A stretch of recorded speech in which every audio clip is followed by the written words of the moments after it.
Buenas tardes. Por todo lo que no me conocen, soy María Grazia Sonzogni, Manager Director de Azimut Group a nivel global y directora general de la operadora de Azimut en México. Gracias por aceptar la invitación y de acompañarnos el día de hoy para platicar sobre las implicaciones para los mercados globales de esta nueva administración Trump 2.0, junto con nuestro socio estratégico Sam. Antes de empezar en la plática, me gustaría dar una pequeña actualización sobre nuestro grupo, que a final de septiembre maneja 118 mil millones de dólares en 18 países en el mundo y apalanca esta presencia global para brindar un servicio de 24 horas a los clientes. El grupo tiene 35 años de experiencia y el listado en la Bolsa de Milano y de los Stock 600 en Europa desde el 2004 y este año estima superar los 490 millones de utilidad logrado en el 2023. De mucho, la estimación es superar de mucho 550 millones de euros. Estos números son logrados también gracias a la nuestra presencia en México, con Azimut México, que es la operadora de fondos, y Azimut Can, que es el asesor independiente. Es un, eh, Recuerdo ahora los nuestros valores, porque creo que es importante siempre, obviamente, enfatizar cuáles son los valores que caracterizan a nuestra empresa, que son la presencia global, que ya ampliamente he platicado, la sostenibilidad y la independencia. La independencia, ¿por qué? Porque no siendo parte de un banco, de un seguro, de una casa de bolsa, simplemente en estos 18 países somos una operadora así independiente que tiene como único enfoque asesorar a los clientes y por eso es obviamente un valor que nos contradistingue desde el momento de la creación de la empresa. Y la sostenibilidad que expresamos no solamente en la parte de análisis económica, pero también en cómo nos tratamos toda la respeto del ambiente, la parte social all'interno del manejo de la empresa y del buen gobierno. Es un placer ahora dar la bienvenida a Luis Flores, que ya muchos de ustedes conocen y que, bienvenido Luis. Muchas gracias, María. Encantado de estar por acá. Perfecto. Ya muchos de ustedes conocen, pero me da gusto presentarlo. Es director de estrategia y responsable del análisis macroeconómica de SAM, nuestro socio estratégico. Antes de SAM, donde tiene 24 años de experiencia en el medio financiero, pero antes de SAM ha trabajado como analista financiero de Pemex y en el cuerpo diplomático de la Embajada Británica en México, también en ICSE Group. Es economista por el TEC de Monterrey y maestro de economía financiera en la Universidad EXE de Reino Unido. Luis, sin dudas, entre la elección que hemos tenido en junio de este año en México y la elección ahora que acabamos de tener como éxito en Estados Unidos, somos estado y seguiremos siendo muy entretenidos. Pero con una constante, yo creo, y me gustaría que empezamos un poco de ahí, al neto de todas las especulaciones de los operadores en el mercado a corto plazo, que seguramente estará, lo que cuenta al final del día es el crecimiento de las economías. Y por lo que estamos viendo, las economías están mostrando una resiliencia mucho superior a todo lo que era la esperanza del mercado, a empezar de la economía del Estados Unidos, que obviamente tiene un impacto importante aquí en México. Así que a ti lo dejo, ¿no? ¿Cuáles serán las implicaciones por los mercados financieros de la última elección del Estados Unidos, pero también con lo que nos afecta aquí con las elecciones de México? Muchas gracias, Luis. Al contrario, María, encantado de estar aquí y efectivamente, la verdad es que este 2024 está comprobando ser un año complejo, bastante interesante. Y la verdad es que algo de lo que está sucediendo lo veíamos venir, ¿no? De hecho, platicamos al inicio del año y advertíamos sobre fechas muy específicas, particularmente elecciones en Estados Unidos y en México, que ya estaban programadas desde hace tiempo y que por lo tanto, pues sospechábamos que algo de estos resultados podrían darse, ¿no? Aún así, me parece que hay algunas notas un tanto interesantes, como el regreso de Trump a la presidencia de Estados Unidos. En el caso de México, la conformación de un Congreso mayoritariamente a favor del partido gobernante, como las notas interesantes de estos procesos. Pero ciertamente, y tomando en cuenta y en consideración los comentarios que nos hicieron y tomando a Trump como referencia en los mercados financieros, sin duda hay que poner muchísima atención sobre lo que viene en los próximos meses, ¿no? Las implicaciones de una segunda presidencia de Trump para el mundo, para Estados Unidos y para México son verdaderamente significativas. En la parte global, porque implicarían evidentemente la reactivación o la agudización de conflictos comerciales. Y en la parte de conflictos geopolíticos, pues hay que notar que también este apartado es bastante complejo, porque ya acarreábamos a lo largo de los últimos años tres grandes conflictos geopolíticos alrededor del mundo, ¿no? Que son el de China-Taiwán, el de Medio Oriente y el de Rusia y Ucrania. El presidente Trump tiene un enfoque muy diferente a la administración Biden en cómo tratar cada uno de estos temas y por supuesto se están dando contrastes sobre la marcha, ¿no? Destacan los casos de que Trump es mucho más cercano al caso de Israel en relación con la administración Biden-Harris. Y por supuesto, el hecho de que Biden ve con mucho recelo a Rusia y evidentemente quiere evitar a toda costa la expansión de Rusia hacia Ucrania. Por el contrario, Trump está muy abierto a la posibilidad de que Ucrania acabe cediendo territorio a Rusia como una condición para alcanzar una tregua en ese conflicto. Y en el caso de China-Taiwán es probablemente donde el enfoque, irónicamente, es más coincidente, porque ambos están de acuerdo en mantener una guerra comercial con China, si bien con diferentes tonalidades de agresividad. Un Biden-Harris muchos más diplomáticos y el enfoque de Trump mucho más agresivo. Dicho lo anterior, también al interior de Estados Unidos hay temas interesantes, como el caso de los impuestos. Trump se alza con la victoria, creo yo, en buena medida, por sus promesas constantes respecto a reducciones de impuestos y recordando que esta fue una política que logró implementar en su primera presidencia. El presidente electo de los Estados Unidos quiere evitar los aumentos de impuestos que se darían de manera automática para el 2025 y además de eso, no solamente evitar esos aumentos, sino reducirlos aún más ya de una base relativamente baja. Por supuesto que esta promesa acabó siendo muy popular entre los americanos y solamente esta propuesta conlleva varias implicaciones. Por un lado, es probablemente lo que mantenga con mucha fuerza a los mercados accionarios de Estados Unidos, la idea de que en el 2025 tendrán las empresas menores impuestos junto con menores tasas de interés y como bien decía María al principio, una demanda resiliente, pues parece una combinación muy apetecible para los inversionistas, tanto es así que pues el mercado accionario americano en general se ha mantenido con un tono alcista, yo diría de manera muy inusitada, ¿no? Pero también es cierto que esta misma propuesta, la reducción de impuestos, tiene implicaciones sobre el ámbito fiscal. En temas fiscales se sospecha que esta política de Trump puede agravar el déficit en un monto importante. Si ponemos número a la casa de niveles del 6,5% de déficit que hoy enfrenta Estados Unidos, podríamos avisorar un escenario en donde el déficit público aún empeore más hacia el 8,5% del PIB. Esto es 2 puntos porcentuales si todas las propuestas de Trump en materia fiscal se cristalizan, ¿no?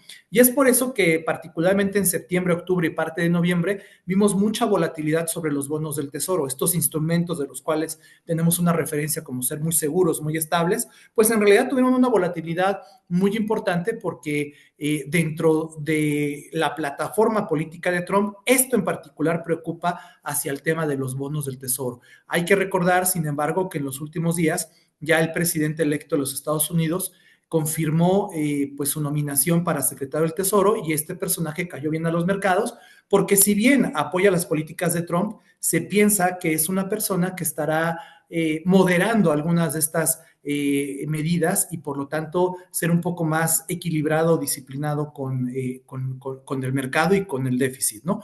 Por supuesto, hay muchos rumores y muchas expectativas sobre qué implica todo esto en materia de crecimiento, donde en general el sesgo es positivo para Estados Unidos, como también lo mencionaba María al principio, pero en términos de inflación hay un poco más de miedos, ¿no? Porque las políticas arancelarias de Trump se dice, pues van a incrementar muchos precios para los norteamericanos y esto traerá de vuelta el tema de inflación que hasta apenas hace un par de meses se pensaba que ya estaba relativamente resuelto, ¿no? Entonces, este tema de inflación también está causando algo de inquietud en los mercados financieros. En mi opinión particular, creo yo que el choque inflacionario de los aranceles son bastante menores en relación con lo que piensa el consenso del mercado y la evidencia más fuerte la tenemos porque Trump ya puso aranceles para Estados Unidos, perdón, para el resto del mundo hacia Estados Unidos y no arrojó mucha inflación en ese 2018-2019. La inflación fuerte empezó hasta el 2021, cuando un año previo, un año antes, en 2020, hubo tasas de interés al 0% y un déficit fiscal que llegó a ser 18% del PIB. Sospecho que estas dos cosas, una política fiscal sumamente expansiva junto con una política monetaria también sumamente expansiva, acabaron siendo el tema que provocó inflación y no necesariamente los aranceles.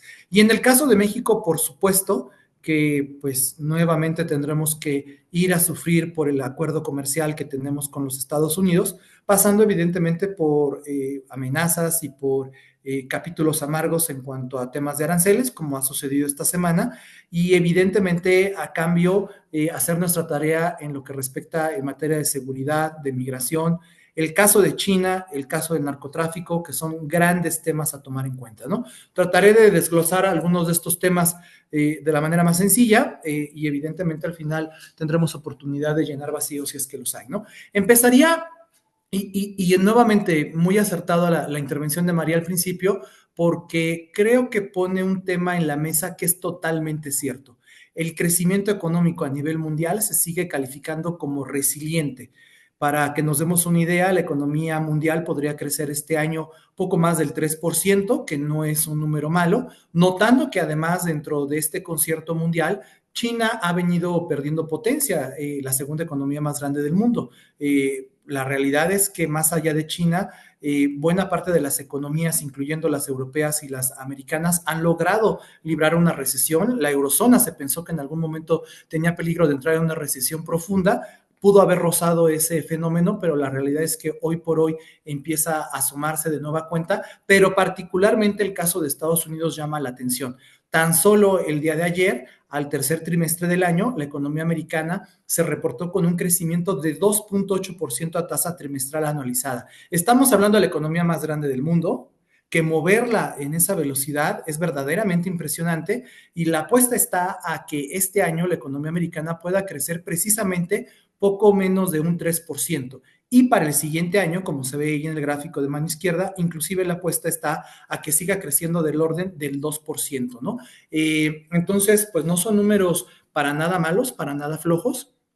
Y por supuesto que esto también hay que tomarlo en cuenta cuando hablamos de por qué ganó Trump en Estados Unidos, ¿no? Porque al final de cuentas la percepción que queda entre el gran público americano es que Trump sabe hacer crecer a la economía. Sí por sus recortes de impuestos, pero además vean que sí hay cierta evidencia de que esto fue así. Durante el periodo de Trump, si excluimos la pandemia, claramente el crecimiento de la economía americana estuvo por encima de esos promedios y aún tomando en cuenta la pandemia, que ya es mucho decir, pues también la evidencia de la administración Trump fue bastante buena, ¿no? Me adelanto un poco y simplemente aquí advertir que este asunto de Estados Unidos y su crecimiento económico tiene una connotación favorable para la economía mexicana. Y de esto hablaré con más detenimiento en las siguientes láminas. Si nos vamos ahora a la siguiente, por favor. Ahora bien, ¿qué implica para el caso de México? Que sin duda alguna, y estoy casi seguro que casi todos los que nos acompañan el día de hoy, es prácticamente la expectativa que se tiene, ¿no? Pues primero yo me referiría a lo que ya sucedió durante la primera etapa de Trump al mando de Estados Unidos. Y recordando que en ese 2016-2017, la victoria de Trump fue mucho más sorpresiva que ahora.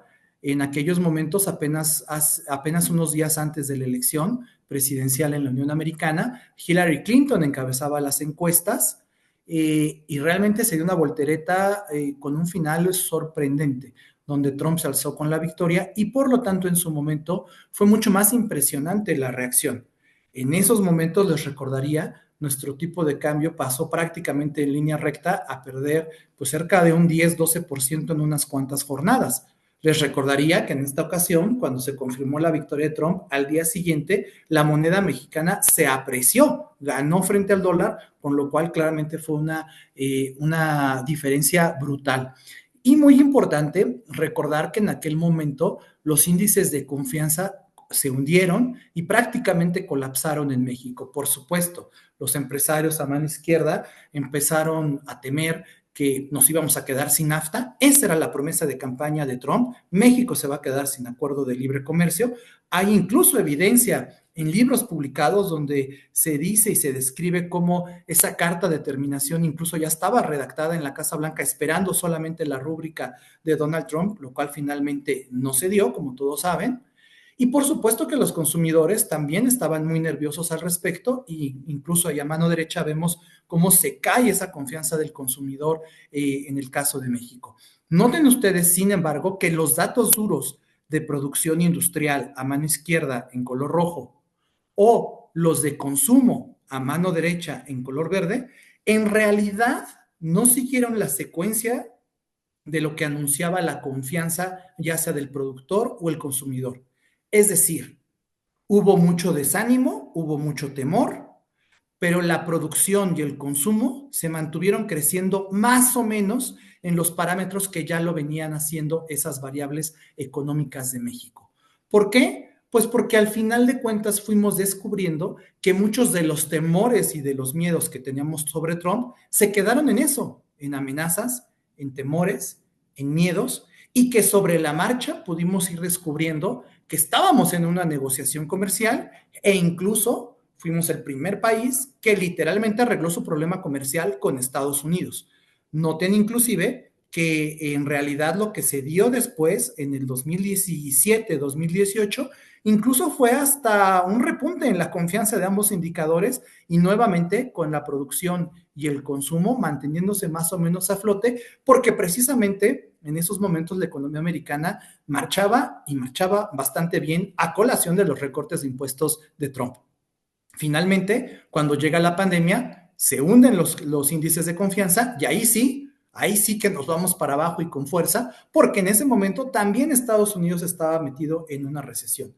Dicho de otro modo, el hecho de que vayamos a tener noticias complicadas, amenazas, que nos invitan a la precaución y a la reflexión, por supuesto que nos va a causar de vez en vez miedo, temor o angustia. Pero creo que es mucho más importante enfocarse a los datos duros de producción y consumo en un contexto en donde ahora sí la economía mexicana pudiera estar creciendo de manera un poco más débil de cara al 2025, pero por un factor importante que no hemos comentado hasta el momento y del cual hablaré también más adelante, que es el asunto fiscal. México está poniendo sus finanzas públicas en orden y esto implica ajustarse los cinturones y por lo tanto esto desacelerará la economía, pero pensamos que va a ser sobre márgenes manejables. Si nos vamos a la siguiente lámina, por favor. Con esto en mente, es importante también tomar en cuenta el factor del tipo de cambio, que me imagino que casi todos ustedes también tienen mucho en mente. Y bueno, primero ahí situarnos, como ya mencionábamos, que con la victoria de Trump en su momento, el tipo de cambio que apenas en el 2015 estaba por debajo de los 17 pesos por dólar, conforme Trump avanzaba en su campaña, se nos empezó a ir hacia los 18, 19, y ahí está lo que les comentaba. Muy pronto llegamos a topar hasta niveles de 22 pesos por dólar. Noten ustedes que esos 22 pesos por dólar fue el máximo que se alcanzó durante la primera administración Trump y que de hecho no volvimos a ver una secuencia tan negativa del tipo de cambio, sino hasta el 2020, cuando fue el tema de la pandemia. Ojo, porque eso implica que con la administración Trump, y como se puede apreciar en ese gráfico, particularmente entre el 2017 y el 2019, el tipo de cambio más o menos se mantuvo a flote entre los 18 y los 21 pesos por dólar, es decir, por debajo del máximo que se tocó en su momento de 22 pesos por dólar. Actualmente sabemos que nuestro tipo de cambio ha venido perdiendo terreno frente al peso mexicano, perdón, frente al dólar norteamericano, después de haber tocado 16 pesos con 30 centavos de pesos por dólar, ¿no? ¿Por qué se ha venido dando esta secuencia? Pues hay muchos factores que han explicado esta secuencia, empezando por temas internos, que por supuesto destacan las decisiones del Banco de México de recortar tasas de interés, pero también la composición del Congreso y algunas decisiones que se han tomado en torno a reformas políticas e institucionales, la política monetaria de Japón, que hoy hace menos conveniente los movimientos de capitales financieros. Por supuesto, las precauciones que hay alrededor de la política de la Reserva Federal de Estados Unidos y finalmente, evidentemente, la elección de Trump al frente de Estados Unidos. Dicho lo anterior, noten ustedes que en esta ocasión, pues no hemos tocado aún 22 pesos por dólar. 22 pesos por dólar, desde mi punto de vista, es una referencia importante para el mercado que no descarto que eventualmente podamos ver en los momentos más críticos que tengamos frente a esa administración Trump o frente a algún problema económico en el que México no lo vaya solventando de buena manera. Noten también, es cierto, que los 25 pesos por dólar son una referencia relevante, el máximo histórico, el máximo reciente, pero yo la verdad pienso que no necesariamente lo vayamos a tocar. Los 25 pesos por dólar se dan en un contexto muy complejo de una pandemia global y de una recesión de las mayores que hemos tenido en México y Estados Unidos. Si asumimos que en el futuro previsible, particularmente en el 2025, no vamos a tener ni una pandemia ni una recesión en Estados Unidos, por lo tanto, yo la verdad es que le daría una baja probabilidad a ver los 25 pesos por dólar. Pero noten que los 22 pesos por dólar sí que pueden ser probables. Y también es importante observar en esta gráfica que a mí me parece algo muy claro, muy transparente, pero a veces es tan transparente que no lo vemos, que el tipo de cambio también de vez en vez suele regresarse y regresar con fuerza. Insistir, en aquel momento los 22 pesos por dólar no los volvimos a ver, sino hasta 4 años después. O los 25 pesos por dólar del 2020 ni siquiera los hemos vuelto a ver. Esto es relevante en las estrategias de inversión que se vayan configurando hacia adelante, porque si bien somos partidarios de conservar coberturas cambiarias, de estar muy atentos a las fluctuaciones del tipo de cambio, creo yo que esta es una decisión que se debe de hacer tomando en cuenta pues parámetros de diversificación y estrategias bien puntuales respecto a la moneda.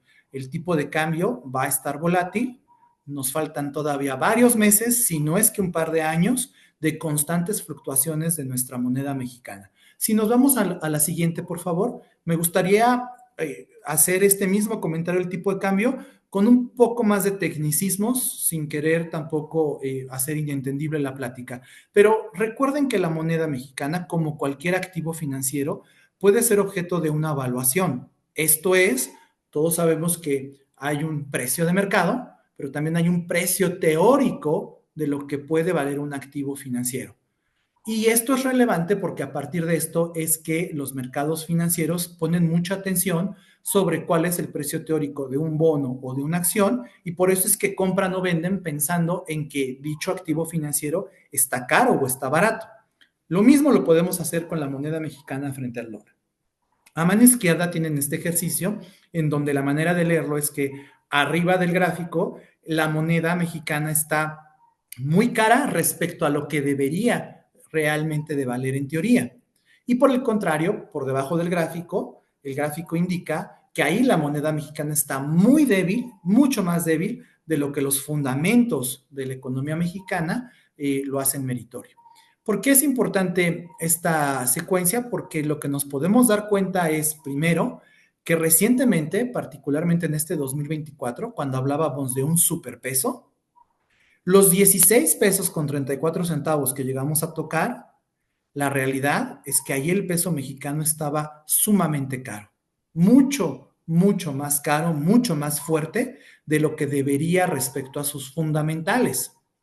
Y esto es importante porque lo que esto implica es que durante los últimos meses de este 2024 hemos revertido la sobrevaluación del peso mexicano y lo hemos traído prácticamente a niveles de equilibrio. Ciertamente, hoy está ligeramente subvaluado, pero poquito. El valor teórico del tipo de cambio, calculo yo, debe estar entre 19.50 y 20 pesos por dólar, con lo cual estamos un poco arriba de esos parámetros, y es que ahí el gráfico está un tanto de subvaluación. Pero la verdad es que esta subvaluación no parece estar estorbando demasiado, obstaculizando demasiado, ni a la economía ni a las autoridades financieras. De hecho, noten ustedes que en este mismo gráfico, precisamente ahí en el 2016-2017, cuando Trump es electo, o luego en la pandemia, la evaluación teórica de este tipo de cambio nos indicaba que en esos momentos fueron muy críticos para la economía mexicana porque nuestro peso mexicano estaba mucho más débil de lo que los fundamentos de la economía implicaban.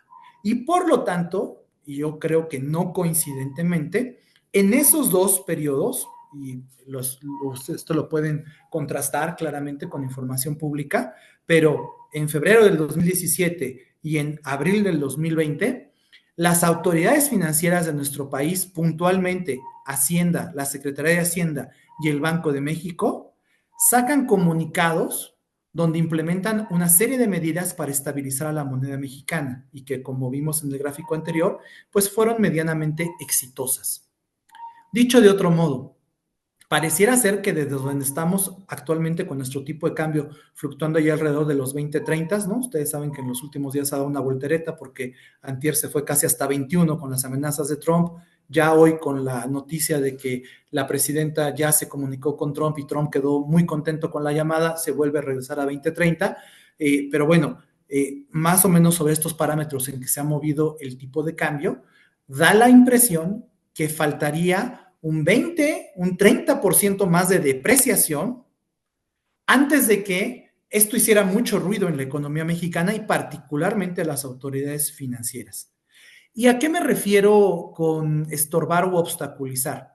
La realidad es que durante la primera mitad del 2024 yo me topé con muchos clientes, amigos, empresarios que expresaban su preocupación por el superpeso, que me decían que pues sus exportaciones empezaban a enfrentar un escenario medio complicado porque estaban demasiado caras para entrar a Estados Unidos y a otros mercados internacionales.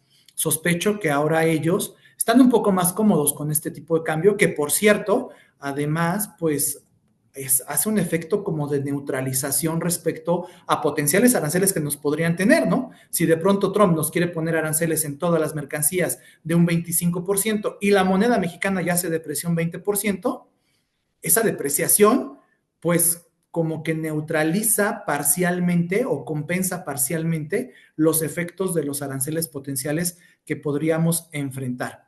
Dicho de otra manera, la depreciación del peso mexicano es parte de la solución y no el problema de la economía mexicana. Qué bueno que tenemos un tipo de cambio que se mueva, qué bueno que tenemos un peso mexicano que fluctúe en los mercados financieros, porque de manera rápida se puede no solamente expresar las preocupaciones del mercado, sino además sirve como un estabilizador automático. ¿Y por qué digo que tampoco es, digamos que un gran tema para las autoridades financieras hasta el momento? Porque si voltean a ver a inicios de año, teníamos tasas de interés que estaban del orden del 11.25%. Ya tenemos tasas al 10.25%, es decir, ha habido una caída de un punto porcentual. Yo creo que en diciembre vamos a cerrar con tasas al 10% y creo firmemente que en el 2025 las tasas de interés seguirán cayendo, seguirán yendo a la baja. Exactamente hacia dónde, no lo tengo muy claro en este momento, pero tal vez estemos hablando de un parámetro entre 8 y 8.5% de cara al 2025. ¿Cómo es posible que el Banco de México esté bajando tasas de interés si nuestro tipo de cambio ya empieza a presentar pues una vulnerabilidad, ya empieza a enfrentar volatilidad? Por el gráfico que les pongo, porque en realidad lo único que ha pasado en este 2024 es revertir una sobrevaluación extrema que se estaba dando sobre el peso mexicano para primero llevarlo a niveles de equilibrio y actualmente probablemente con una subvaluación muy pequeñita. Dicho eso, si entonces nuestro tipo de cambio vuelve a presionarse y vamos a ver esos 22 pesos por dólar, que no lo descartaríamos, ahí es donde se empieza a complicar un poco más la situación. Pero por el momento siento que el tipo de cambio sobre los niveles actuales no ha creado demasiado ruido. Es más, la realidad es que probablemente estemos ante la depreciación del peso mexicano más anunciada y más esperada en la historia. Yo conozco muchísimos casos de personas, individuos, familias, empresas que por lo menos desde hace unos 6 o 9 meses estuvieron anticipándose a esta depreciación, sabiendo que venía un proceso electoral en México y en Estados Unidos, ya sea con compras anticipadas de dólares, estrategias de coberturas o inversiones en productos dolarizados para tener una cierta exposición a esta divisa. Así es que hasta el momento, la verdad es que nuestra moneda yo creo que se sigue comportando favorablemente y les doy un dato interesante. Si nos ponemos en el momento más crítico de la pandemia, junio del 2020, recuerden, todo se veía perfectamente mal, pero en junio del 2020 hay varias situaciones que suceden en donde se empieza a ver la luz al final del túnel. Por un lado, se empieza a hablar de vacunas para ese mismo año, algo que parecía pues sorprendente. Algunos países, incluyendo México y Estados Unidos, empiezan a reabrir tímidamente sus economías, un regreso a la normalidad muy tardío y muy gradual, y de manera significativa el entonces presidente de México, viaja a Estados Unidos, de los pocos viajes que hizo al exterior, para darse la mano con Donald Trump y relanzar un acuerdo comercial. Y a partir de ahí se piensa que el tema de la pandemia empezó a ceder. Si nos paramos desde ese punto de junio del 2020 a la fecha, la moneda con mejor desempeño frente al dólar americano entre todas las monedas del mundo que operan significativamente es el peso mexicano, aún tomando en cuenta y ya considerando el pasaje de los últimos 6 meses que ya traen las elecciones entre México y Estados Unidos. El peso mexicano tiene el mejor desempeño frente al dólar en los últimos 4 años y medio, superando a monedas como el franco suizo o como el dólar de Singapur, lo cual, insisto, me parece que hasta el momento esto es manejable. ¿Nos debe de invitar a la complacencia esto? No, porque déjenme insistir, la volatilidad cambiaria va a continuar y podría agudizarse en los próximos meses, si no es que en el próximo par de años, y esto hay que tomarlo muy en cuenta. Si nos vamos a la siguiente lámina, por favor.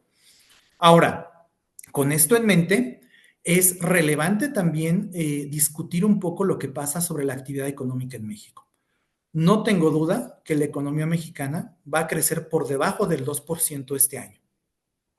Eso ya es una mala noticia. México venía creciendo incluso por encima del 3% después de la pandemia, de tal suerte el que de pronto empecemos a ver números de nuestra economía mexicana por debajo del 2%, sin duda tienen una connotación negativa. Más importante, de cara al 2025, hay fenómenos puntuales que estarán impactando nuestra economía y que también implicarán desaceleración. Recuerden, cada inicio de sexenio, la economía suele empezar con una velocidad muy lenta, muy floja. Cambio de gobierno, no se sabe bien maniobrar sobre el presupuesto, hay incertidumbres, hay empresarios que están tratando de entender cómo hacer negocios o cómo participar en los proyectos del gobierno y todo esto toma cierta lentitud. Por cierto, recuerden que en este aspecto es relevante tomar en cuenta que en la Secretaría de Hacienda puntualmente el titular de esa dependencia es el mismo que estaba con el anterior presidente, lo cual podría hacer factible que este pasaje del presupuesto sea un poco más suave. Y un segundo tema que hay que tomar muy en cuenta es que durante este 2024 tuvimos un gasto extraordinario en infraestructura. El gobierno mexicano decidió gastar con mucho ahínco en la economía mexicana y con mucha urgencia por terminar ciertos proyectos de infraestructura antes de las elecciones de junio pasado. Eso implicó un gasto extraordinario y por lo tanto nos trajo un déficit público de casi el 6% del PIB. Por supuesto, pues que es momento ahora de poner las finanzas y las cuentas en orden. Si nuestra familia de pronto empezamos a despilfarrar y usar con muchísima recurrencia nuestra tarjeta de crédito, va a llegar un momento en que tengamos que hacer una pausa en el camino y estabilizar nuestras finanzas. Y esto es exactamente el pasaje por el que está transitando nuestro país. De cara al 2025, el gobierno mexicano ya ha propuesto la reducción del gasto en un 2% del PIB para reducir el déficit y evitar que la deuda se salga de control. Esto es relevante porque México está tratando de poner las finanzas en orden. ¿Podrá conseguirlo o no? Es una gran interrogante, pero por supuesto que la señal que se da del esfuerzo que se quiere hacer es significativo. Por eso es que también se espera que en este 2025 la economía tenga un cierto paso lento por este asunto fiscal en donde el gasto de infraestructura no es que se vaya a colapsar o que se vaya a ir a cero, sino que simplemente será más discreto, más bajo en relación con este 2024. Pero ahora hay que también tomar en cuenta la integración que tiene México con Estados Unidos. Les doy un dato. La última vez que México estuvo en recesión con Estados Unidos creciendo al 2%, fue en 1994-1995, esos trimestres de esos 2 años. 1994, de hecho, fue el lanzamiento del primer tratado de libre comercio que tuvimos con Estados Unidos y Canadá, el llamado NAFTA. Y a partir de ahí, han sucedido dos cosas importantes entre México y Estados Unidos. Primero, una integración muchísimo más estrecha de lo que a veces queremos creer. Y en el caso particular de México, un fortalecimiento del consumo privado, en donde les recordaría que al día de hoy, y dadas las políticas que se han venido implementando recientemente, ya sea por programas sociales o por mayores salarios mínimos, el consumidor se ha vuelto mucho más resiliente y le da muchísimo más amortiguador a la economía mexicana. Entonces, aceptando completamente que de cara al 2025 tendremos una economía que muy probablemente vuelva a crecer por debajo del 2%, tal vez entre 1 y 1.5%, no necesariamente caerá en recesión, simplemente porque la economía americana se piensa lo va a hacer de manera muy bien para el siguiente año y esto, de acuerdo a la historia que vemos ahí a mano izquierda, pues claramente es un tema súper significativo para México. El mercado laboral norteamericano está viviendo uno de sus mejores momentos, podría haber complicaciones hacia adelante, es cierto, pero se piensan que son bastante llevaderas. ¿Y qué implica una economía mexicana que crezca por debajo del 2%? Pues yo diría varias cosas. Primero, que la inflación y el PIB van a empezar a definirse a la baja, por supuesto, pero esto a su vez le da mayor margen de maniobra para que el Banco de México siga bajando tasas de interés. Por supuesto, en un entorno en donde el tipo de cambio, como ya advertimos, puede ser un tanto volátil. Si nos vamos a la siguiente lámina, por favor. Ahora, si pensamos en el caso exclusivo de México, pues podemos comentar muchas cosas sobre lo que el presidente Trump puede hacer o puede amenazar. La realidad es que eso hay que ponerle atención y hay que ponerle atención en toda su secuencia. Es muy relevante. Cuando amigos, clientes nos preguntan un poquito sobre, oye, es que ya viste que Trump nos va a poner aranceles del 25%, pues claro, porque está en todos los medios y son todos los titulares de prensa que estamos viendo cotidianamente. Y yo lo que digo es, claro que hay que ponerle atención, claro que hay que creerle, claro que hay que pensar que es probable que vaya a suceder eso, pero hay que leer todo el contexto completo, porque si nos quedamos nada más con el encabezado, nos perdemos una buena parte de la solución que está en nuestras manos. Porque efectivamente Trump dice, nos va a poner aranceles, y luego ya en letras chiquitas lo que no leemos es si México no resuelve el tema de migración. Luego entonces, si México pone atención en el tema de migración y si entiende la racionalidad de Trump, que es un animal político que debe entregar resultados a su electorado en materia de migración, podemos empezar a construir un acuerdo con base en ello. Me parece que esto es algo que en el gobierno mexicano lo están viendo bien, porque me he dado cuenta que en las últimas semanas a cada amenaza de Trump se está contestando de manera correcta. Los primeros ministros regionales de Canadá nos dicen, es que hay que excluir a México del TEMEC, pero luego en letras chiquitas no leemos que dicen, sí, México sigue importando mucho de China. Luego entonces hay que atender el asunto de China para poder integrarnos bien con América del Norte. Hay que ponerle atención a las amenazas, pero hay que ponerle atención a las monedas de cambio que ellos mismos están ofreciendo anticipadamente a las contrapartes mexicanas. Dicho eso, a mí me parece también muy relevante poner el dedo en la llaga sobre las cosas que México debería de estar haciendo.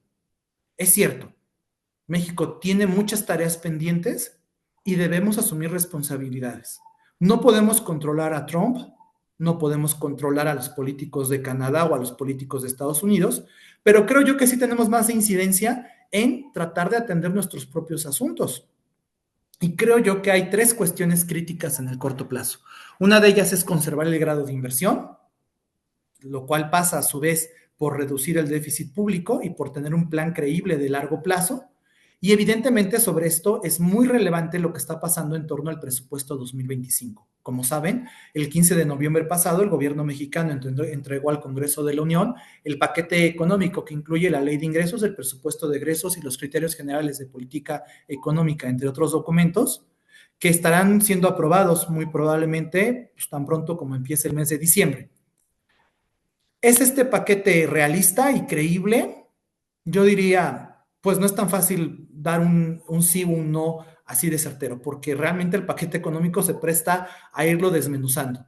Dentro de la parte que es menos creíble, y que seguramente esto es lo que más hemos leído en prensa, es el gobierno mexicano está preveyendo un crecimiento económico el próximo año de el orden del 2 al 3%. Y prácticamente ningún analista serio piensa que el próximo año vayamos a crecer entre el 2 y el 3%. Como dije, todos, prácticamente todos, andan por debajo del 2%, incluso algunos cuantos por debajo del 1%.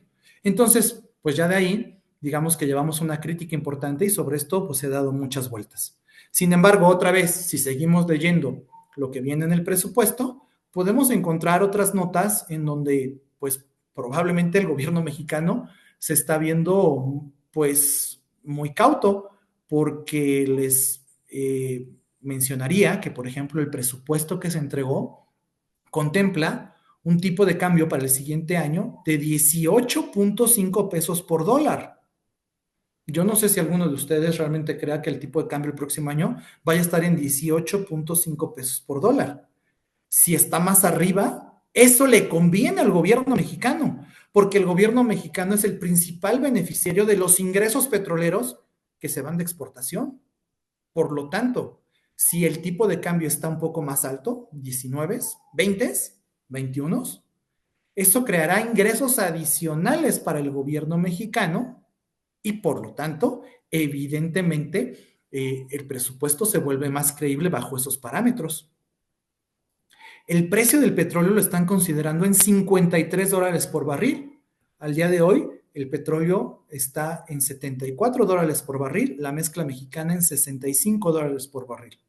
Con tantos problemas o conflictos geopolíticos en el mundo, sospecho que el precio del petróleo hacia el siguiente año podría estar más alto, implicando entonces otra vez más ingresos petroleros para México.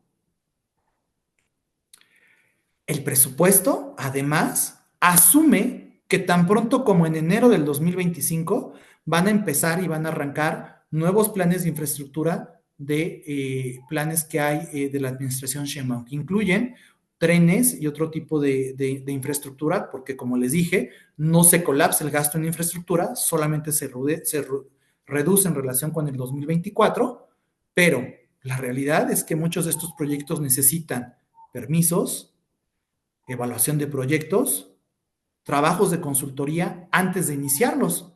Y creo yo que es muy probable que estos trabajos no vayan a empezar en enero del 2025 y ese gasto se vaya a tener que diferir de cara a la segunda mitad del año. Hay que recordar además que un costo importantísimo para el gobierno en los últimos años ha sido el pago de intereses, porque las tasas de interés se fueron a máximos que no habíamos visto en décadas y como ya explicamos, hasta el 11.25% durante este 2024.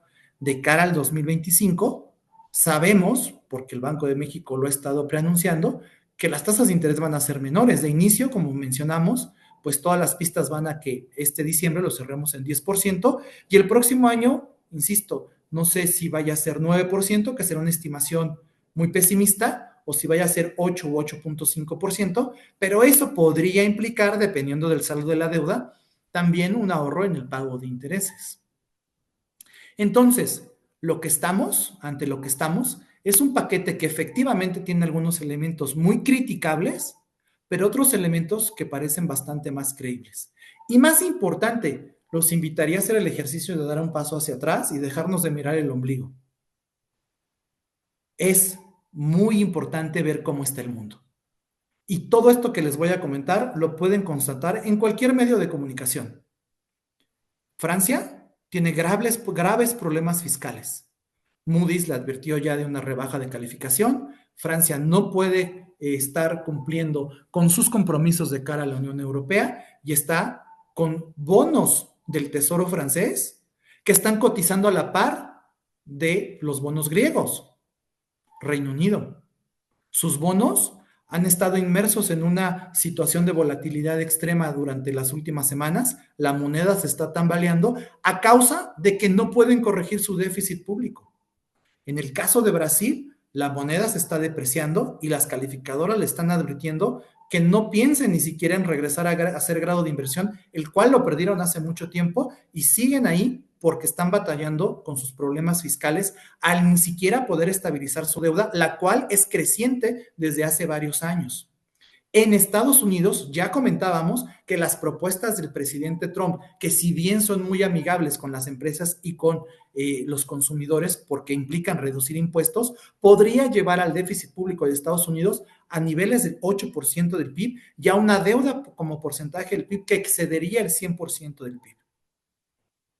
Si tomamos en cuenta entonces este concierto mundial y de pronto vemos que por ahí un país, como se llame, está queriendo reducir su déficit en 2% del PIB, tiene una deuda de 51% del PIB y está tratando de estabilizarla sobre estos márgenes, sea como se llame ese país, créanme que es una nota bastante positiva en relación a cómo está pasando esa misma noticia en otros países. México está tratando de hacer el esfuerzo. 2025 será muy difícil porque evidentemente ejecutar ese presupuesto no es tarea sencilla. Como saben, las agencias calificadoras ya han advertido que esto podría implicar recortes en la calificación. Cabe recordar que tanto Moody's como Standard & Poor's nos tienen por encima del grado de inversión y tenemos un cierto margen de maniobra, más no así en el caso de Fitch, en donde estamos al borde de perder el grado de inversión. En lo particular, pienso que si este presupuesto se ejerce correctamente y se logra acercarnos a las metas fiscales que propone el gobierno, esto es, un déficit el próximo año menor al 4% del PIB y una deuda pública como porcentaje del PIB del 51%, se habrá dado un gran paso para conservar el grado de inversión. ¿Está dado eso? No. ¿Será sencillo? No. Pero creo que el margen de maniobra, aunque es reducido, aún existe. Y también es cierto que mucho de eso pasa por solventar la situación de Pemex. Pemex, la empresa más endeudada del mundo en el sector petrolero, tiene problemas muy grandes y muy obvios. Tanto es así que ya ni siquiera es asequible regresar al mercado de capitales a colocar su propia deuda y depende ahora del gobierno mexicano. Dicho lo anterior, dentro de las últimas noticias que hemos tenido en el Congreso, pues ciertamente hemos enfocado mucho la atención, justificablemente yo diría, en reformas como la judicial, en reformas como las de organismos autónomos, pero ha pasado un tanto desapercibida las reformas que se han hecho alrededor de Pemex.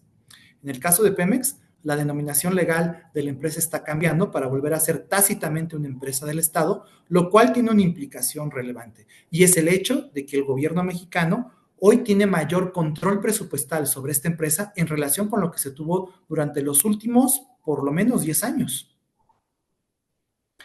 Hace unos 10 años se consideraba una buena idea darle más autonomía fiscal a Pemex, pero pues algo pasó en el camino y la evidencia muestra que probablemente esa mayor libertad de tomar decisiones financieras no la llevó por buen camino, así es que hoy regresa mayor control presupuestal por parte del gobierno y los mercados están viendo eso con buenos ojos, porque es otra vez poner un poco de orden en esta empresa respecto a cómo está gastando y ejecutando su presupuesto.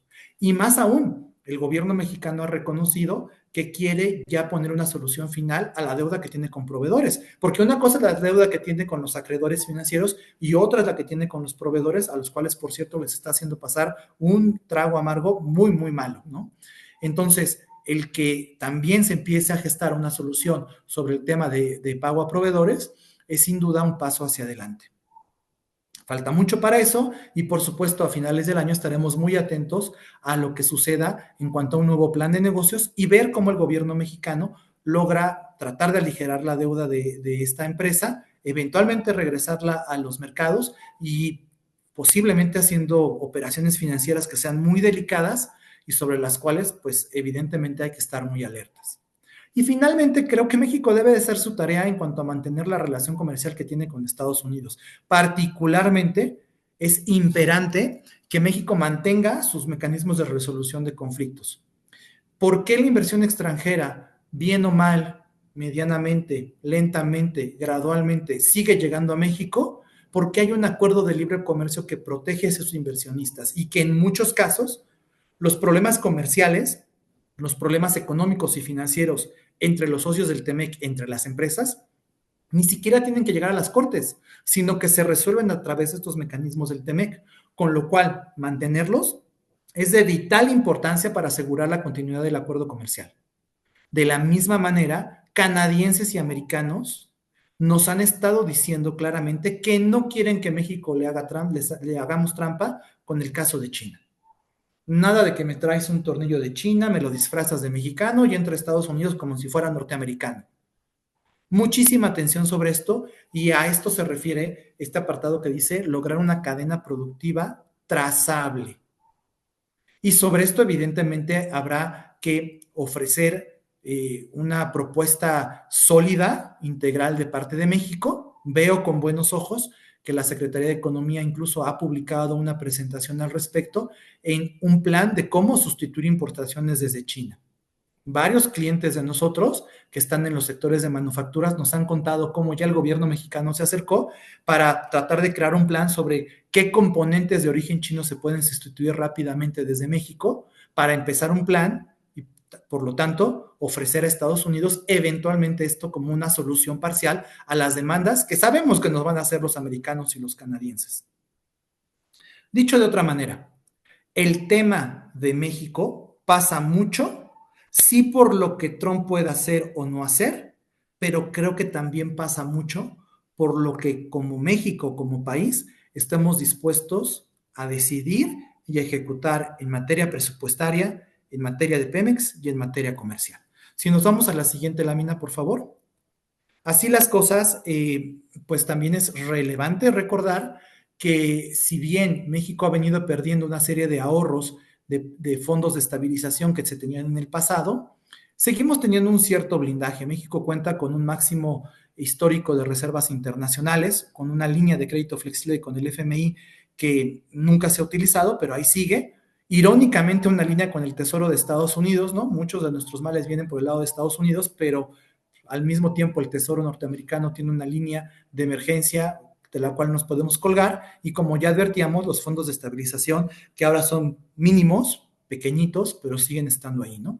Y muy importante, creo yo que advirtiendo y como ya mencionamos, que eventualmente puede haber una secuencia de volatilidad importante para los activos locales cuando las cosas no vayan pintando bien, hay que recordar que en episodios previos de crisis financieras agudas, por ejemplo la del 2008-2009 o la del 2020, el gobierno mexicano implementó varias medidas que han demostrado medianamente su efectividad. Por ejemplo, en el mercado cambiario instalar esquemas de coberturas cambiarias en pesos que no utilizan reservas internacionales, pero que ayudan a aliviar las presiones sobre el mercado cambiario.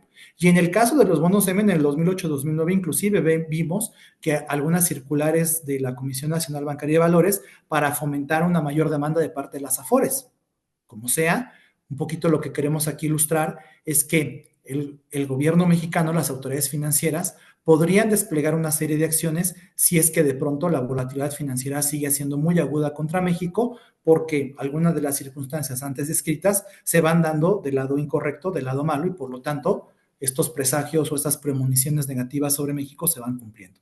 Si nos vamos a la siguiente, por favor. Y nada más como para ahondar un poquito en el tema de la calificación, que es un tema que se ha puesto de moda, pues a ver, aquí hay que recordar que lo vital es conservar el grado de inversión, ¿no?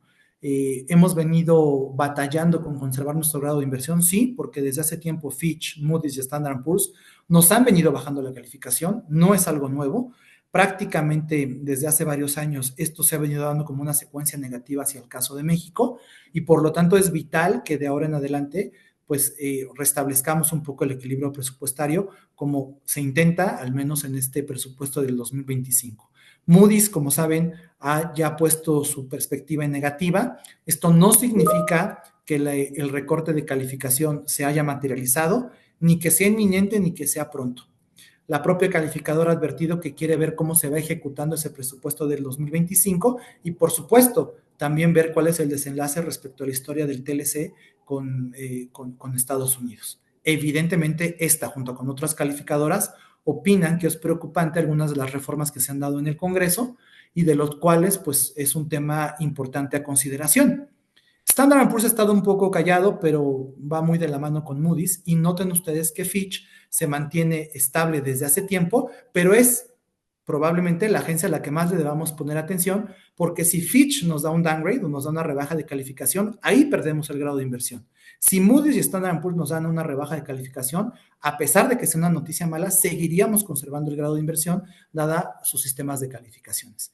Y más importante, ustedes ven ahí a mano derecha un recuadro que contiene ahí varios países, ahí está incluido México, para situarlo más o menos en donde estamos en cuanto a calificación. Por cierto, vean ustedes que tenemos una calificación superior a países como India, como Brasil, evidentemente, como Colombia, y estamos por debajo de países como Hungría, como España, como Polonia, como Chile, y luego más arriba que incluso esos países, otros que ustedes pueden leer ahí que pues son de Medio Oriente o de Asia. ¿Y por qué seleccioné estos países que tienen una calificación muy buena, por cierto? Digo, no soy experto yo en la materia, yo no soy abogado, no soy internacionalista, pero hasta donde yo sé, algunos de estos países que están hasta arriba de esta tabla mano derecha no son ejemplo mundial ni de sistemas democráticos, ni de sistemas judiciales, ni de instituciones políticas ejemplares. Por el contrario, son países sobre los que recurrentemente hay casos internacionales, quejas importantes sobre cómo funcionan en materia política, democrática o judicial. ¿Por qué hago este comentario?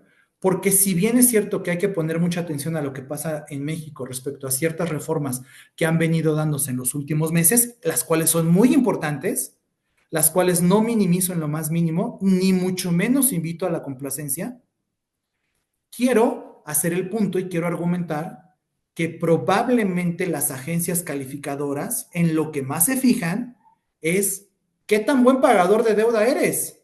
Y si eres un país que tiene ingresos asegurados, eres un país con suficientes reservas, con suficientes relaciones comerciales, con un presupuesto en orden, probablemente eso te acabe alcanzando para no solamente tener un grado de inversión, sino incluso estar más bien en la parte alta de esta tabla de calificaciones.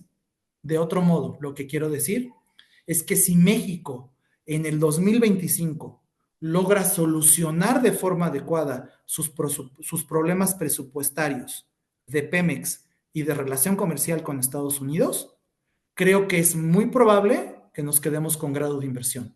Si estos tres temas que hemos venido señalando, presupuesto, Pemex y acuerdo comercial, no se ven bien, se van complicando o no se logran, entonces tenemos una clara probabilidad de perder ese grado de inversión.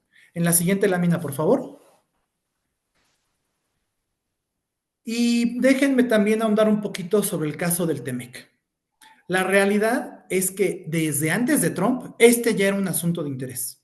Si hubiera quedado Kamala Harris, hubiéramos también tenido que pasar por un escenario en donde tendríamos que habernos acercado a esa administración para revisar el TEMEC. Y es que sucede que el acuerdo que el propio Trump lanzó con Trudeau y con López Obrador allá en el 2020 y ratificado solamente hasta el 2021, ya contemplaba un mecanismo de revisión para el 2026.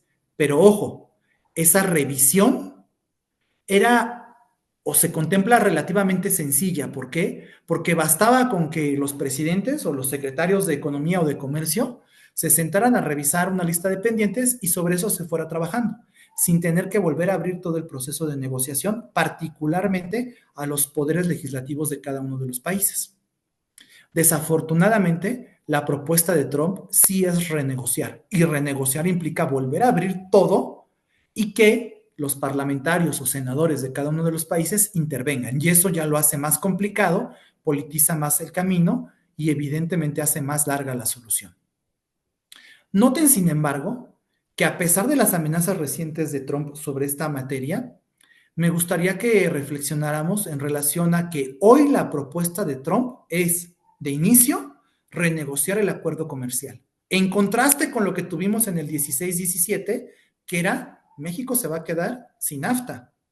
Usaba esta expresión de NAFTA termination. Hoy eso ni siquiera está ni en su promesa de campaña ni en las más recientes amenazas. Precisamente los aranceles van un poco en el sentido de que parece implícitamente advertir que nos vamos a quedar con un acuerdo comercial. Por lo tanto, creo yo que de inicio, pues estamos en una situación, no quisiera decir mejor que la del 2016-2017, pero probablemente con un camino ya un poco más explorado al respecto. Además, Trump es muy claro en lo que quiere. China, migración, seguridad, narcotráfico. Creo que la pregunta es, ¿estamos trabajando en esos ejes como para tan pronto como el 20 de enero tener argumentos, tener un plan, tener una contraoferta, tener un protocolo a seguir para que entonces podamos empezar a entendernos? Noten que esto fue a grandes rasgos lo que hizo un poco la presidenta en los últimos días con estas conversaciones que tuvo con Trump, sobre las cuales él mismo dijo que fueron súper productivas. Nada se ha arreglado, pero recuerden que estamos hablando con un personaje político en donde lo que él quiere es vender una solución política. Y más importante, recuerden que si hay consenso dentro de Estados Unidos sobre quién es el enemigo, ese es China. Déjenme, les doy algunos datos y con esto voy terminando la plática sobre la primera guerra comercial de Trump al mando en Estados Unidos. Primero, la guerra comercial de Trump fue contra China. Fue China la que fue el objeto de, en promedio, un 19% de arancel sobre sus mercancías, cuando al resto del mundo, incluido México y Canadá, solamente le tocaron 2% de aranceles en promedio. México y Canadá al final incluso se quedaron por debajo de ese parámetro. Dicho de otra manera, la manera en que Trump logró enfrentar a China fue gracias a que el resto del mundo, y puntualmente México y Canadá, fueron parte de la solución en su guerra comercial. El consumidor americano no fue tan perjudicado por esta guerra comercial porque fueron capaces de sustituir esos productos más caros que venían desde China por producción local americana o por productos que venían de Canadá y México. Por eso es que a partir de ahí empezamos a hablar del nearshoring, porque México se acabó convirtiendo en una gran solución para Estados Unidos en su enfrentamiento con China. Primer gran reto de las autoridades mexicanas, convencer a Trump que no vayamos por una renegociación, que nos quedemos con una revisión, pero aún si es una renegociación, convencerlo que somos parte de la solución y no el problema de su comercio internacional. Segundo tema, a veces se nos olvida, 2018, un día, ya siendo presidente, Trump amaneció de malas, agarró su tweet y dijo, aranceles para todos los productores de acero y aluminio en el mundo. Todos los que produzcan acero y aluminio y exporten a Estados Unidos, ahí les van los aranceles, incluidos México y Canadá. Y se nos olvida que México y Canadá fuimos víctimas de esos aranceles. ¿Qué pasó después? Que México y Canadá reaccionaron de manera coordinada y al día siguiente México y Canadá anunciaron represalias, aranceles, en contra del bourbon, de los whiskies, quesos de diferentes denominaciones, uvas, manzanas y diferentes berries provenientes de Estados Unidos. Y que además todos esos productos eran de regiones republicanas.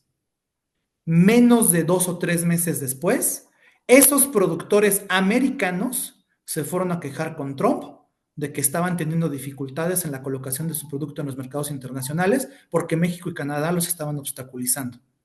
En el 2019, 10 meses después de la imposición de esos aranceles, la administración Trump anunciaba que México y Canadá quedaban excluidos de esos aranceles, aunque seguían vigentes para el resto del mundo. Otro caso, entre la transición de Biden y de Trump, México y Canadá fueron objeto de la furia de Trump, diciendo que le estábamos haciendo trampa con los automóviles. Nos demandó ante un panel de negociación, el cual falló en el 2022 a favor de México y Canadá. Entiendo claramente, una guerra comercial con Estados Unidos y México es una locura.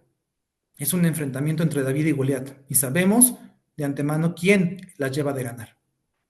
Pero tenemos ya cierta experiencia en el sentido que algo se puede hacer si somos inteligentes y sobre todo, si nos vamos a la siguiente lámina, vemos que en materia comercial, México cuenta bastante para Estados Unidos. Somos su principal proveedor y algo que a veces pasa inadvertido es que ya somos el segundo destino de exportación para productos americanos. Con lo cual, siendo nosotros el David contra ese Goliat y efectivamente haciéndoles poco daño en relación a lo que ellos nos pueden hacer, pues les va a doler si somos estratégicos en dónde lanzar esa piedra.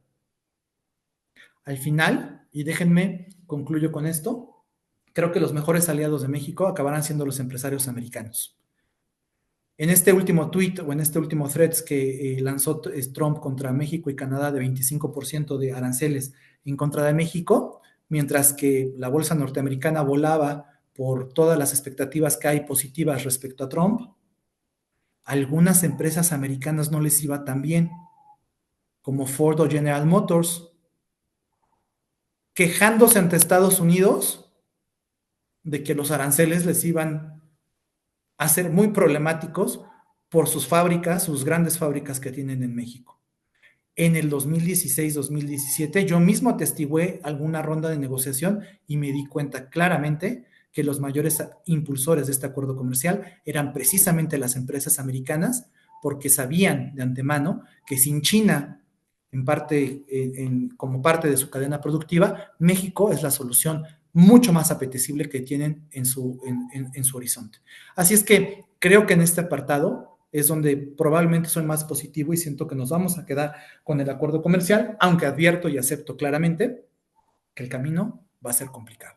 Va a ser complicado, sí que lo va a ser, hay que poner mucha atención y hay muchos detalles que de pronto se podrían complicar. Finalmente, y si nos vamos a la siguiente lámina, simplemente me gustaría ir concluyendo en el sentido de que nuevamente estamos ante un entorno complicado, ante un momento crucial para la economía mexicana, hay pesimismo, hay muchas notas negativas, pero esto no nos debe de orillar a actuar con pánico o con miedo. De hecho, el pánico y el miedo son los peores consejeros de inversión, porque son los que nos llevan a esas decisiones extremas. En 25 pesos por dólar queremos vender la casa y comprar solamente dólares, porque después de una devaluación del 50% viene todavía lo peor, solamente para darnos cuenta después que fue un tremendo error y ese 25 pesos por dólar no lo volvimos a ver. El pánico y el miedo sí que nos puede llevar a pérdidas que ya son muy difíciles de resarcir. Por el contrario, es momento de meterle mucha cabeza fría, de diversificar, sí, si queremos comprar dólares, pero con un sentido de cobertura, con un sentido disciplinado, con una estrategia de por medio, con una proporción de nuestro portafolio que haga sentido. E inclusive, cuando empecemos a ver que las cosas van tornándose un poco mejor, hasta tomar oportunidades. Esta es la manera en que, me parece, tenemos que enfrentar lo que viene por delante.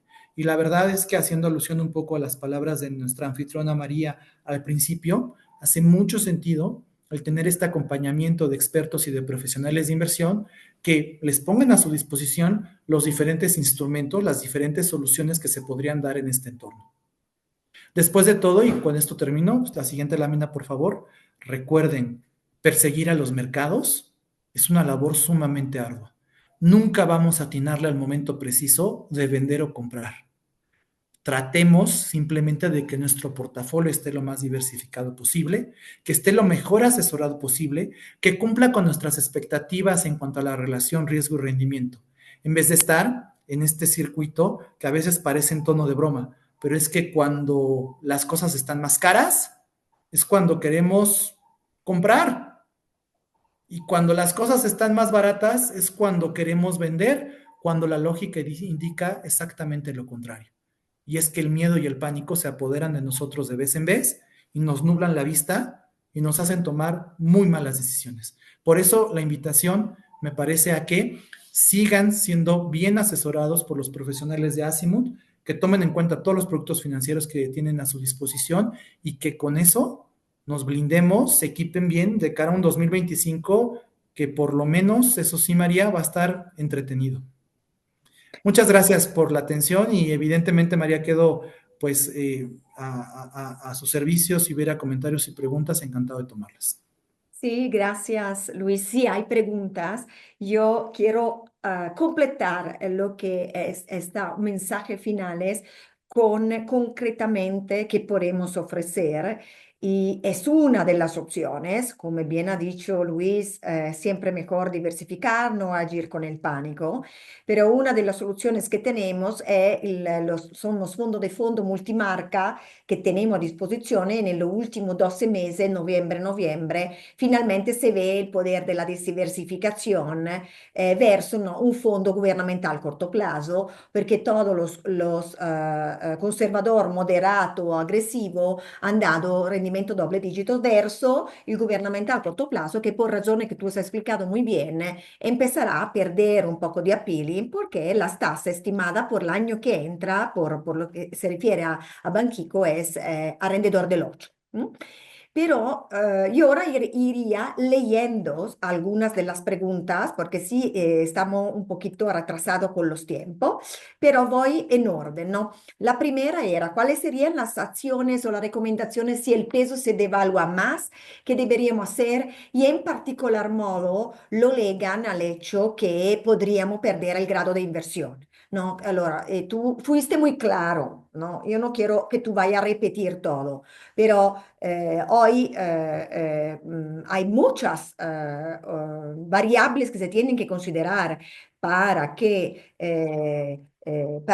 definir si México perderá o no este grado de inversión. Tú has dicho, pero si nos vamos a hacer bien las cosas que debemos que hacer, tener la finanza en orden, cuidar los números de Pemex y relaciones sanas con China que no pongan en pánico, decimos, el Estados Unidos, nos con esto vamos a acabar bien, ¿no? Me parece que ahí fuiste claro, pero sí, en estrés, no vamos a decir si perdemos el grado de inversión, porque me parece que estas cosas son veramente difíciles de pronosticar, pero en grado de estrés, ¿dónde se podría ver el FX? Tú dijiste que hay un threshold que es esto 22, me parece, ¿sí?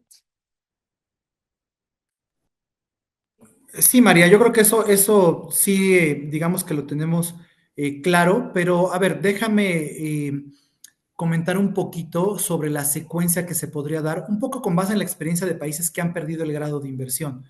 La realidad, María, es que las agencias calificadoras, eh, sus anuncios suelen ser bastante esperados. Es decir, en el momento en que, por decir, alguna agencia calificadora diga México ha perdido el grado de inversión, es porque mucha de la historia que ya nos repetiste ya sucedió. Es decir, porque no nos pusimos de acuerdo con Estados Unidos y con Canadá, porque el déficit no se logró controlar, porque Pemex estuvo en una situación problemática y que no se acabó solucionando. Y entonces, después de toda esta historia, es que las calificadoras te van a decir, ya no eres grado de inversión. Pero los meses previos son probablemente los más dolorosos en cuanto a los mercados financieros porque se anticipan y saben que si las cosas están yendo por el lado equivocado, pues claramente el desenlace va a ser el de perder el grado de inversión. Y dado que los mercados se anticipan, entonces el mayor dolor por lo regular se da antes de la decisión de las calificadoras y no necesariamente después, lo cual nos lleva a otro tema muy relevante y es nuevamente estar permanentemente diversificados y con estrategias activas de cobertura, porque probablemente el camino es el que va a ser el complicado. Entonces, hay que pensar que el desenlace va a ser positivo, pero estar preparado para lo peor desde ahorita. Mm. Exactamente. Y un poco regreso otra vez aquí, porque no es un caso que las tres estrategias, conservadora, moderada, agresiva, han performado bien porque tienen esta cuestión activa del FX. Tú dices, no quitar o poner la cobertura, pero hacerlo hacer a los expertos. Entonces, pido a todos nuestros clientes que están escuchando de acercarse a los asesores porque entren más en el detalle de esto. Y ahora hay una otra pregunta aquí que me gustaría leer, regresando siempre al tema de la diversificación. Si puedes, ¿cuál es tu opinión? ¿Es la debacle o la contienda entre tener toda la cadena de suministro bien documentada para evitar que efectivamente favorecemos China?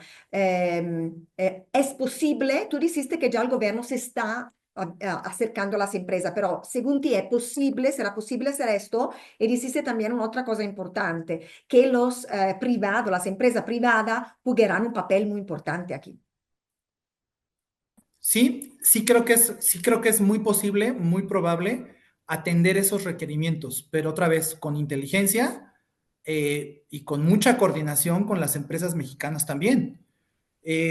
Y aquí otra vez, varios temas que hay sobre la mesa, ¿no? Sabemos que los americanos tienen particular temor, yo diría que hasta miedo, de componentes chinos que se puedan utilizar para temas de espionaje. Eso es lo que les preocupa a ellos. De hecho, por eso el caso de TikTok recientemente fue muy sonado porque esta plataforma china, lo que los americanos argumentan es que tiene reconocimiento facial y que esto es susceptible de robo de datos personales, ¿no? Y esto es lo que más temen los americanos. Ujú, Todos los softwares que incluso hay en automóviles, los automóviles de más alta gama, María, hoy incluyen detector de huellas dactilares, reconocimiento de voz, cámaras interiores y cámaras exteriores, y todo esto para los americanos les crea una fobia de decir, nos van a espiar con esto. ujú, Esto es lo que están totalmente negados a recibir de parte de China, María. Y es ahí, por ejemplo, en donde México debería decir, estoy de acuerdo y vamos a cerrar las fronteras en estos componentes. Pero probablemente haya un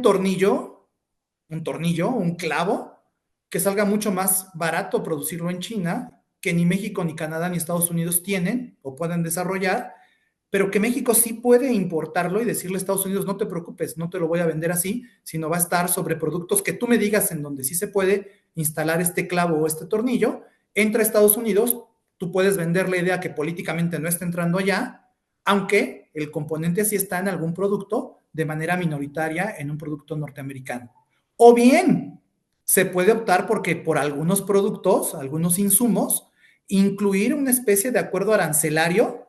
Tú sabes muy bien de esto, cómo funciona en Europa, donde se ponen de acuerdo y les cobran los mismos aranceles a ciertos países o a ciertos productos. ujú, Entonces México podría dar incluso este paso de decir, oye, sobre estos productos chinos, México, Canadá y Estados Unidos le ponen los mismos aranceles a China, sobre algunos México se queda con menos aranceles frente a China o sin aranceles para jugar el papel de filtro, y sobre otros claramente prohibidos porque son temas de seguridad nacional de americanos. Entonces hay que ser muy tácticos, muy estratégicos sobre cómo actuar dependiendo del sector y dependiendo del producto que se trate, pero me parece que es viable atender esos requerimientos de parte de Estados Unidos y de Canadá. Y que dicho sea de paso, además, si somos inteligentes, mucho de eso lo podemos sustituir por producción en México. ujú. Y gracias. Hay otra pregunta que quiero hacer después de cerramos porque de verdad ha sido muy clara y muy extensa tu presentación y es ligada al hecho que no sabemos que si Estados Unidos va bien, tú lo dijiste, ¿no? Con todas las políticas que Trump implementará, Estados Unidos no debería de entrar en recesión y obviamente nos beneficiamos porque más del 80% de nuestro exporte va allá. Pero si esta guerra comercial ligada a la contienda con China se pueda complicar. No sabemos cuánto de este 80% de export que va a Estados Unidos es ligado a empresas americanas y de consecuencia un posible arancel podría no ser también a la economía, a las empresas americanas que producen aquí, por ejemplo Ford, por ejemplo General Motors.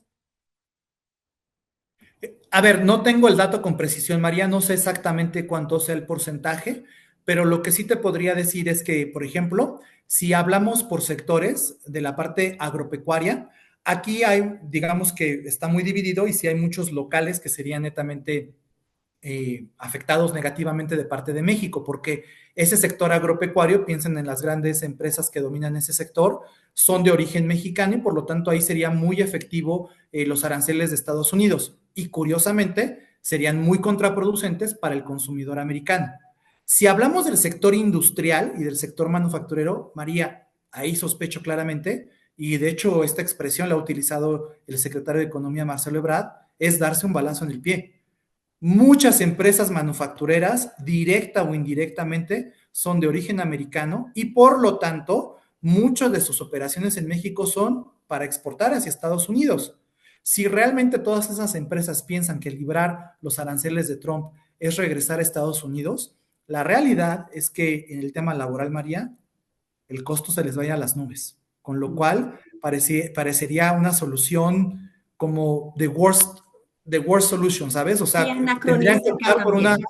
exacto, por una mala solución en cualquiera de los casos. Y Sí. por lo tanto es que yo decía que me tocó verlo en el 2017, son los empresarios americanos los que finalmente acaban dando muchas más propuestas al respecto, porque son los que están muy conscientes y es los que están en Claro, el día a día, en el business day, viendo cómo está pasando esto, ¿no? Y es ahí más donde de interesados. pronto ellos dicen, oye, pues sí estamos de acuerdo en esto, pero vamos a tratar de ponernos de acuerdo de cómo sí tengamos un tratado comercial y la pregunta es no cómo no tenerlo, sino cómo sí salvarlo y cómo sí solventarlo, ¿no? Entonces, por eso yo decía que la iniciativa privada, que el sector privado en los tres países acaban siendo pues los grandes aliados de este acuerdo, ¿no?